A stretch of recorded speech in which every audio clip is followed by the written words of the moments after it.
Tenemos a Ernesto Selman con nosotros, economista. A propósito de los comentarios, tanto de fin de semana como de inicio de esta, sobre la situación laboral, financiera, económica y empresarial de la República Dominicana. La gente solo habla de COVID, pero aquí hay una pandemia económica que es equiparable, guardando distancia por lo humano, dentro de las cuentas nacionales. El país, ¿cómo está el país y hacia dónde nos encaminamos? Ernesto, buenas tardes. Buenas tardes, qué gusto como siempre compartir con ustedes y sus oyentes. Bueno, estamos tratando de ubicarnos un poco, qué va a pasar. Por ejemplo, Ernesto, las ayudas fase para ti, quédate en casa, siguen. ¿Y hasta cuándo? ¿Y hasta cuándo es sostenible? Siguen, se ha anunciado la nueva administración o el nuevo presidente electo ha anunciado una extensión. Esperamos que eso sea hasta diciembre, según se ha anunciado. Hay un tema, obviamente, de las finanzas públicas que se ven ahora mismo deterioradas por el hecho de las menores recaudaciones de los impuestos, porque una economía que tiene un impacto, como lo tiene la República Dominicana, externo primero, una economía que está generando menos divisas, menores exportaciones, menor actividad turística, menores ingresos en general desde fuera, y además menor actividad económica, implica que las recaudaciones se han caído y mucho más con respecto a lo esperado. Entonces, eso pone en estrés las finanzas públicas y también el gasto público que implican estos programas, lo que indica que se va a tener que financiar con mayor endeudamiento esta brecha que se está creando a partir de la situación económica actual. Adelante, Andrés. Perdón. No, Leila, adelante, no te veo, Leila. Ernesto, yo estoy aquí. Yo tengo una preocupación desde que anunciaron los programas. Sabes que hay un grupo de trabajadores informales muy importante que no califican para FASE, no califican para Solidaridad. Entonces, en teoría se les creó el programa PATI para ellos, pero el criterio que utilizaron era personas que tuvieran un préstamo en un banco, y una gran parte de esos trabajadores informales no tienen acceso a crédito. Por ende, se quedan fuera de todo. Y no se me ocurre qué se puede hacer para ayudarlos, pero he visto que son los que más dificultades están pasando el día de hoy. ¿A ti se te ocurre alguna alternativa para eso? Bueno, se ha incluido a personas que reciben transferencias del gobierno a través del mismo programa Solidaridad, ayudas. Así que esto se ha tratado de paliar por esa vía, porque ya se tenía una base de datos importante base de datos, con respecto a el tema de la focalización de la pobreza para estas transferencias, estos programas de transferencia, y se están utilizando esa base de datos y ese programa para tratar de encaminar cierta ayuda a estas personas que no tienen acceso a un empleo formal. Así que eso es parte de todo esto. Ahora bien, el problema del desempleo ya sabemos que está pegando muy fuerte. Vimos en las estadísticas de la cotización a la seguridad social cómo se han disminuido la cantidad de personas que están aportando a la seguridad social en más de 600,000, ya de camino a 700,000 empleados. Estos son formales que estaban cotizando en la seguridad social. Y vimos también que habían unos 1.200.000 empleados suspendidos, según las estadísticas oficiales, lo que nos está diciendo que hay un tema económico que está pegando, y lo que vemos son, en general, por parte de las distintas corrientes, son políticas coyunturales o medidas coyunturales que tal vez podrían traer algún efecto de corto plazo, pero en los fundamentos, cómo se recuperan esos puestos de trabajo y cómo los cambios estructurales que estamos viviendo se pueden enfrentar. Eso todavía creemos que hay una discusión ahí, y no solamente con políticas o medidas de inyecciones artificiales monetarias o fiscales. Creo que ahí los fundamentos se están afectando y eso hay que revisarlo. Adelante, don Andrés. Nosotros vivimos en la pandemia bajo el predominio ideológico de la muerte. Hay, sin ninguna duda, una expectativa en relación con lo que la muerte tan inmediata podría ocasionar en el ámbito de nuestra familia, de nuestros amigos, en nosotros mismos. Esa perspectiva del predominio ideológico de la muerte está dada con la presencia del virus. Pero también hay que sumar a ello una incertidumbre derivada de lo que en la Edad Media se llamaba la relación hombre a hombre. Es decir, la gente no tiene ahora mismo un ambiente de protección social que lo lleve a garantizar la seguridad de la vida material. ¿No crees tú que ante el nivel, que es elevadísimo, va a sobrepasar el 1.000.000, según parece, en muy poco tiempo, de desempleados fácticos, de hecho, porque una cosa son el cráneo que le lavan los patronos a los trabajadores para despedirlo, pero que terminan dejándolo fuera? Y lo que ha ocurrido es que estamos cerca del 1.000.000 de desempleados. Ese predominio ideológico de la muerte, esa incertidumbre, que es una incertidumbre real que se siente. Aquí la gente no quiere ni siquiera acercarse a la idea de que se puede enfermar e ir a un hospital porque está desamparado, no sabe qué coño va a pasar con él. El hecho de que no hay forma de reproducir la vida material no está diciendo algo que Domingo insinuaba ahorita en su comentario, que en el país puede ocurrir un estallido social de dimensiones impredecibles ante una situación como esta.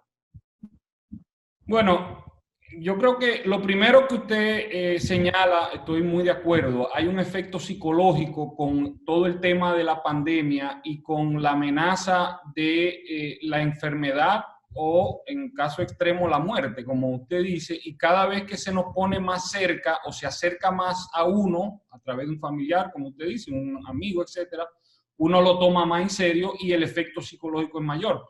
Y hay otros efectos psicológicos, que es el aislamiento o las medidas de confinamiento y medidas de aislamiento tienen efecto psicológico también importante. Así que hay un tema que usted rescata ahí que creo que es muy importante, el efecto psicológico de todo lo que está sucediendo, porque esto mismo tenemos que aplicarlo a extranjeros. Nosotros somos un país, tal vez el principal país que depende del turismo. ¿Cuál es el significado del ocio para un extranjero? Para irse a un país donde hay amenaza de muerte, de virus, etcétera.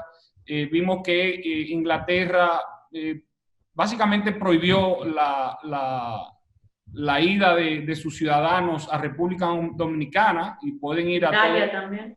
En el Caribe. Pero esos son de los temas que podemos analizarlo desde el punto de vista psicológico, pero eso tiene efectos económicos también. Pero claro. Y como usted bien dice, hay una situación muy delicada que se presenta ahora, porque ciertamente la economía dominicana, yo creo que todavía esto no se ha entendido bien, pero va a tener unos impactos económicos muy importantes. Y estamos viendo ya las señales, pero en el devenir del curso del proceso económico vamos a darnos cuenta que va a ser un proceso complicado, porque aquí muchas cosas dependen de factores externos, muchas veces por ese efecto psicológico que usted habla, don Andrés. Entonces, el turismo no se recuperará por un buen tiempo, ya con estos nuevos brotes, nuevas medidas de confinamiento en otros países. Eso es un factor muy importante, porque el turismo es el principal generador de divisas, de empleo y actividad económica en la cadena productiva en su conjunto. Es decir, que sí, estos temas son importantes porque hay efectos psicológicos que tienen consecuencias o efectos secundarios en las actividades mismas del ser humano y la actividad económica, una de las más importantes, que se ven afectadas. Y eso está sucediendo en nuestro país. Don Fafa, está cerrado el micrófono. Sí. No. Ya, ahora sí. Lo volviste a poner en mute, Rafa. Ahora, ya déjalo. Ahora, Fafa. Es verdad que no hay comprensión del momento de la gravedad de la situación económica. Cuando tú dices se reducen los ingresos por el turismo, la zona franca está amenazada de reducir también sus ingresos. Pues ya lo Y reducí. además de eso, aunque no ha pasado, hay que presumir que las remesas van a reducirse también. Y al mismo tiempo... Es un tema que a veces uno se pregunta. República Dominicana es el único país que, en base a lo que se está publicando en las estadísticas oficiales, sería el único país en el mundo que no se reducirían las remesas. No, el hecho real es que con esa tendencia a la reducción de los ingresos y la economía paralizada, que ni siquiera en la cotización de la seguridad social ha podido evadirse el impacto de esa reducción, con una economía que ha rebasado los límites del empréstito, entonces estamos abocados a una situación grave. Y yo digo que nada más hay dos caminos. Una gente piensa en que hay que establecer una política de recuperar lo robado, pero eso es lento y prolongado. La otra es la que yo propongo. El oro es el único recurso que, si aquí hay fortaleza para reclamarlo, permitiría enfrentar esta crisis. Primero por el alto precio que tiene, por el valor que tiene, y porque aquí hay una situación que ni siquiera controlamos la parte que le corresponde a los dominicanos. Entonces, el único recurso que hay vigente es el oro. ¿Qué tú crees? Mire, eso podría paliar la situación por un tiempo, pero no hay ahí no veo una solución definitiva. Hay otras alternativas, don Fafa. Dime otra mejor que el oro. Dime otra mejor que el oro. Yo le voy a plantear otras. ¿Por qué no creamos los cimientos sólidos y reales en la economía para que podamos transparentarnos y podamos crear y generar valor y mayor empleo e ingresos? Las reformas estructurales que nosotros estamos presentando serían un cambio institucional y de la política económica hacia un orden más transparente. Pero prolóngalo para que sea rentable. Un 56% del empleo en la informalidad, que hablábamos de eso anteriormente. 56-58% del empleo en la informalidad tiene que ver con la estructura de impuestos, las estructuras económicas y las reglas de juego en que se desenvuelven los emprendedores, los trabajadores. Cuando un emprendedor y un trabajador se ponen de acuerdo fuera del ámbito legal para trabajar y recibir un servicio laboral, nos está diciendo algo, es que está penalizándose muy fuerte a las transacciones económicas dentro de la legalidad. Y por eso estamos diciendo que hay que revisar todas estas estructuras y reglas de juego para transparentar y para crear más valor y se generen más empleos y mejores ingresos al final, porque de esto se trata. ¿Cómo se mejora la calidad de vida? Pero permíteme, Eduardo, perdóname. Nieve, permíteme. Eduardo, el oro tú estás hablando de un proceso y yo estoy hablando de una oportunidad concreta. Todo lo que tú dices yo lo comparto, pero eso necesita una dimensión temporal. El oro está ahí como una posibilidad. ¿Qué tú consideras de recuperar el oro? Pero eso es un proceso también. Sí, pero... Y es una sola variable. El oro no es una panacea que va a resolver todo. El oro subió y mucho en estos Sí, pero días. eso fluctúa. Ha subido en subiendo. 9% en este año el oro. Sigue Sí. subiendo. Tenemos un recurso que está ahí, pero eso también es un proceso de explotación. Está bien, pero ¿qué tú crees? ¿Qué tú crees? Bueno, estamos recibiendo recursos. Nosotros dentro del proyecto de responsabilidad y transparencia fiscal, estamos diciendo que el 80% de los ingresos que se perciben de la explotación de oro deben irse a un fondo para inversión, infraestructura, educación, salud, resolver deuda pública, etcétera. Y eso lo ayudaría de esa forma. Pero el oro para consumirse en lo inmediato es lo que estamos haciendo. Es decir, hoy día se está explotando el oro, el gobierno recibe unos ingresos y lo está gastando todos los años en gasto de consumo. Entonces, eso sí no es beneficioso. Entonces, hay que destinar mejor los recursos de lo que estamos recibiendo, porque el oro es un activo que tenemos. Pero es un insignificante, el promedio de lo que recibimos es insignificante en el valor del oro. Estamos en consumo. Ernesto, ¿estamos obligados a hacer una reforma o reestructuración fiscal? ¿Obligado? Bueno, yo creo que no hay otra opción. Realmente ya el país está tarde, pero mientras antes mejor, obviamente. Pero definitivamente nosotros hay que verlo por dos vías. Por el lado del gasto público y la deuda que se va asumiendo y que hemos tenido mayor crecimiento del gasto público que la propia economía. Es decir, el gasto público ha ido más rápido que la propia economía y mucho más rápido que los ingresos. Y por eso hemos estado asumiendo deuda sobre deuda año tras año. Ahí habrá que poner algunas reglas. Sabemos y estamos conscientes de que este es un momento que vamos a tener que financiar parte de este tema con un nuevo endeudamiento. Estos son los momentos que se podría justificar el endeudamiento. El problema es que tenemos 20 años, casi 20 años, asumiendo deuda sobre deuda año tras año con una economía relativamente normal. Es decir, nos hemos sobreendeudado en tiempos normales y ahora en tiempos de real crisis donde se justificaría el endeudamiento, estamos en una situación difícil. Así que tendrán que venir las dos cosas.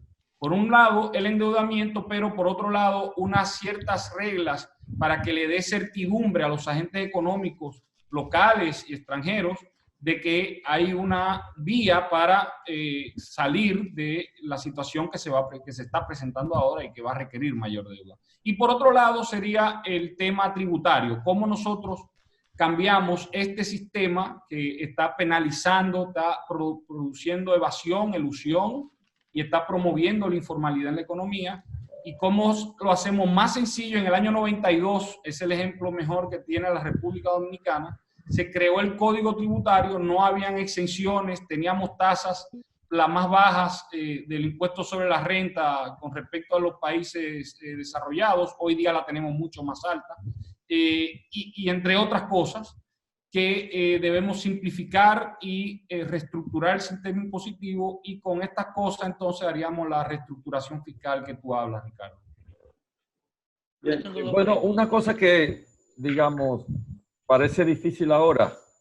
¿Será posible optimizar la calidad del gasto público en este país? No entraremos en otro tipo de pachanga, porque eso es lo que ha habido con los fondos públicos, pachanga, y una calidad del gasto sencillamente desastrosa. Mire, ese no es un elemento fundamental para salir a flote. Las señales que estamos recibiendo es que se tomará mucho más en serio el tema del gasto público y en qué se gasta.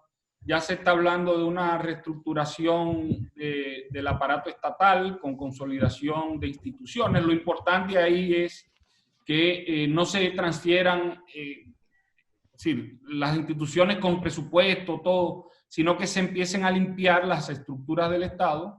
Y con eso se inicia un proceso de mejorar la calidad del gasto y a partir de ahí vamos a ver que tendremos restricciones presupuestarias. Hasta ahora, durante los últimos 20 años, ha sido un festín, digamos, de que no importa lo que diga un presupuesto, se sigue gastando, se sigue gastando.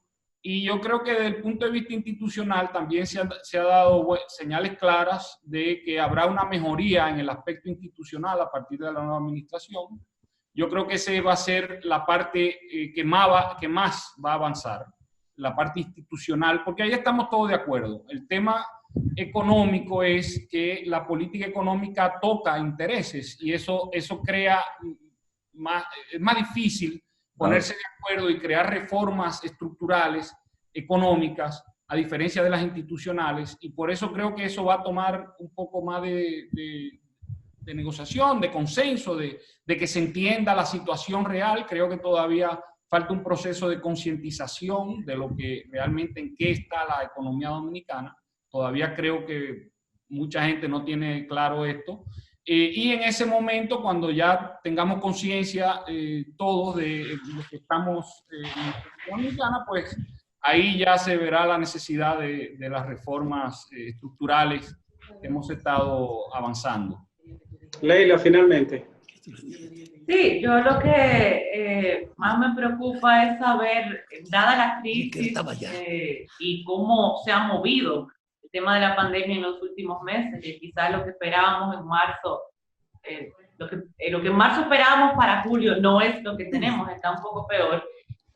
¿Cuáles son tus expectativas desde el punto de vista económico para cerrar este año, en el último cuatrimestre de este año? Y mira, efectivamente, lo que tú señalas, en las últimas estadísticas económicas que hemos colectado de las publicaciones oficiales, nosotros trabajamos con publicaciones y estadísticas oficiales, nos están indicando, nosotros en abril hicimos unas proyecciones para el 2020 donde incluía 3 escenarios.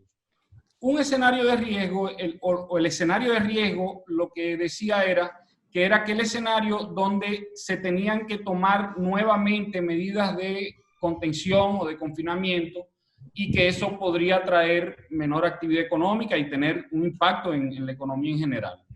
Ahora mismo estamos entre el escenario base y el escenario de riesgo, es decir, estamos un poco peor de lo que anticipábamos, ciertamente en cuanto a los ingresos del gobierno, en cuanto a las exportaciones, en cuanto a la actividad turística, es decir, estamos en uno de los escenarios, o entre los escenarios, digamos, de riesgo.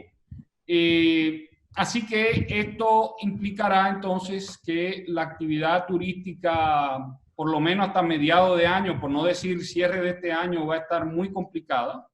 En este año vemos casi nulo, de nuevo, creemos hasta que hoy día parecería que nuestras proyecciones son un poco optimistas y estábamos llamando a una reducción del 60% de los ingresos turísticos. Y entre otros factores nos está diciendo que ciertamente estamos en un escenario más complicado de lo que previmos en abril. Y eso implicará efectivamente mayor desempleados. Ahora estábamos estimando 700.000 desempleados definitivos, no suspendidos. Hoy día parecería que eso llegará al 1.000.000 y eso tiene implicaciones importantes sociales, que era la pregunta que hacía don Andrés anteriormente. Y eso es lo más preocupante y por eso es que uno trata de avanzar estas cosas y tratar de que la gente entienda que la situación amerita que nos sentemos a hablar de reformas estructurales porque, de nuevo, las inyecciones monetarias y fiscales que pueden dar algún efecto de corto plazo, no van a recuperar los puestos de trabajo que se han perdido y se requieren unos cambios fundamentales en las estructuras y en las reglas de juego en que se desenvuelven los agentes económicos. Son desde el chiripero, señores, hasta el empresario grande, mediano, pequeño. Tenemos que entender la economía que es toda una red de interacción social que es natural del ser humano. Entonces, eso se está viendo afectado. Y creo que las reglas de juego que tenemos le están afectando y le están llevando a la informalidad y eso no le conviene a nadie. Gracias, Ernesto. Muchas gracias. Como siempre. Por aclararnos un poco, ¿no? Un panorama oscuro. Bueno, es una realidad que estamos viviendo y que la salida que nosotros insistimos y de nuevo, creo que las reformas institucionales van a avanzar rápidamente, todos estamos de acuerdo en eso. El tema de las reformas estructurales económicas es la que nosotros vemos que hay todavía cierta resistencia y que todavía no se ha entendido bien y por eso creemos que esta sería la salida a una situación muy compleja que estamos viviendo y vamos a estar viviendo los próximos meses. Muchas gracias, Ernesto Selman. Gracias por Gracias a ustedes. conversar con nosotros aquí en Rumbo de la Tarde. Argenis.